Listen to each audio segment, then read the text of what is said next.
Hello guys, দেখো আজকে আমি কী বানিয়ে ফেলেছি। এটা হচ্ছে ফুচকা, তোমরা সবাই ভালো করেই জানো। এটা ফুচকার চাটনি আর এটা জলটা আমি গ্লাসে নিয়েছি, কারণ হচ্ছে গ্লাসে যদি সুবিধার জন্যে। আর জানো তো এখন ফুচকা এখন গরম পড়েছে, গরম পড়লে তো ফুচকা এত ভালো লাগে। যেহেতু আমরা বাইরে ফুচকাটা খাই না, তো মানে করোনার পর থেকে ফুচকা বাইরে খাওয়া বন্ধই হয়ে গেছে। যার কারণে হলো মানে যখন আমাদের ইচ্ছা হয় তখন আমরা বাড়িতেই করি। আর এখন গরমের দিন, তখন তো ফুচকা খেতেই হবে। আর একটা কথা, ফুচকাতে একটু ঝাল কম দিয়েছি, কারণ মা না ঝালটা একটু কম খায়। মাও খাবে তো, শুধু আমরা খেলে তো আর হবে না। তো ঝালটা কম না হলে কিন্তু আমাকে ফুচকা ঝাল করে খেতে সেই ভালো লাগে।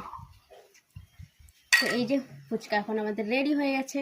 তো তোমরাও খাবে নাকি? তো চলে আসো, চলো তাহলে।